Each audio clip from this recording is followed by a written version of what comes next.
तो आज हम लोग करने वाले हैं मूव फर्स्ट विद फिजिक्स, जो कि हमारा एस एल अरोड़ा बुक का electric potential and capacitance chapter का क्वेश्चन आंसर स्टार्ट करने वाले हैं आज हम लोग। तो यहाँ पर पहला क्वेश्चन आप लोग देख सकते हैं, यहाँ पर है define electric potential is it scalar और वेक्टर क्वांटिटी।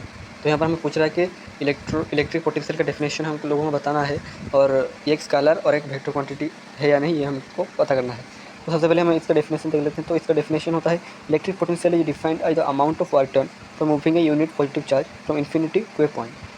तो अगर इसको हम लोग समझेंगे तो इलेक्ट्रिक पोटेंशियल को अगर हम डिफाइन करेंगे तो ये होता है जो अमाउंट ऑफ वर्क डन, मतलब कितना वर्क डन हुआ है एक यूनिट पॉजिटिव चार्ज को मूव करने में। तो मैथमेटिकली इसको हम ऐसे भी लिख सकते हैं कि V is equal to W upon में Q, मतलब एक यूनिट पॉजिटिव चार्ज को यहाँ पर W is equal to V Q भी हो सकता है।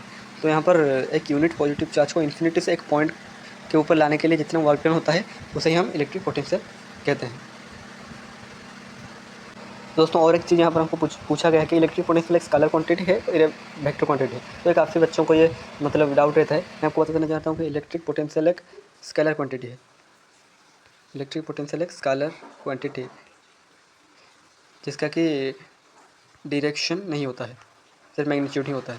ठीक है, दूसरे क्वेश्चन की ओर जाते हैं। तो यहाँ पर हमें ये पूछा गया है कि name and define the SI unit of electric potential.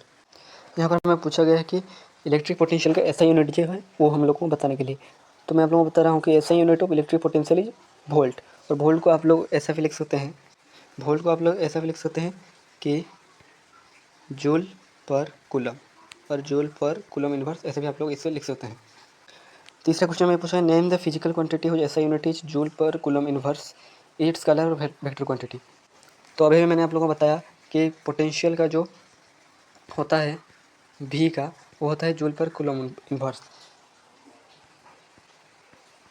Joule coulomb inverse होता है भी का, और पोटेंशियल ही होता है भी का ऐसा यूनिट। और हमें ये भी पूछा गया है यहाँ पर कि ये एक स्केलर है या वेक्टर। तो मैंने आप लोगों को पहले क्वेश्चन में ये बता दिया कि इलेक्ट्रिक पोटेंशियल जो है वो होता है एक स्केलर क्वांटिटी। ठीक है ना। तीसरे क्वेश्चन में हमें ये पूछा गया है कि डिफाइन इलेक्ट्रिक पोटेंशियल डिफरेंस। पहले क्वेश्चन में पूछा गया है डिफाइन इलेक्ट्रिक पोटेंशियल, इस क्वेश्चन में हमें ये पूछा गया है कि डिफाइन द पोटेंशियल डिफरेंस। तो पोटेंशियल डिफरेंस का डेफिनेशन ये होता है कि तो potential difference between two points is the amount of work done to move a unit positive charge from one point to another. तो पोटेंशियल होता है infinity to one point, potential difference होता है point one to point B. जैसे हम लोग example ले सकते हैं, सपोज ये हमारे पास है पॉइंट ए और ये है पॉइंट बी। इन लोगों के बीच अगर हमको भी निकालना है तो यहाँ पर हो जाएगा भी ए माइनस भी बी, तो यही हो जाता है हमारा पोटेंशियल डिफरेंस। और हम लोग ये भी पूछा गया कि ये स्केलर और वेक्टर क्वांटिटी। तो मैं आप लोगों को बता दूँ कि इलेक्ट्रिक पोटेंशियल डिफरेंस जो है ये भी एक स्केलर क्वांटिटी है, इसका भी कोई डायरेक्शन नहीं होता है, सिर्फ मैग्नीट्यूड ही होता है। फिफ्थ क्वेश्चन हमें ये पूछा गया what do you mean by potential difference of 1 volt. तो 1 वोल्ट का मतलब होता है कि when 1 joule of work is done to move 1 coulomb of unit charge then it is called as 1 volt. तो 1 वोल्ट को हम ऐसे भी लिख सकते हैं कि यहाँ पर 1 volt is equal to 1 joule divided by 1 coulomb. ठीक है। सिक्स क्वेश्चन में हमें ये पूछा गया कि right the dimensional formula potential difference. तो मैंने आप लोगों को अभी भी बताया कि पोटेंशियल डिफरेंस का फॉर्मूला क्या होता है, V is equal to W by Q, यही होता है। W का क्या होता है dimension, M L2 T minus 2, और Q का क्या होता है A T, इतना आप लोगों को पता है। तो यहाँ से अगर हम लोग देखेंगे तो हमारा डायमेंशनल फार्मूला जो है वो हो जाएगा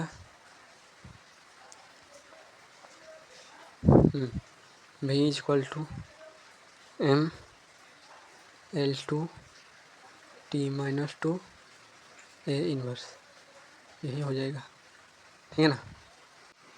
नेक्स्ट क्वेश्चन हमारे पास एक न्यूमेरिकल है कि 5 joule of work is done in moving A positive charge of 0.5 coulomb between two points, what is the potential difference between these two points.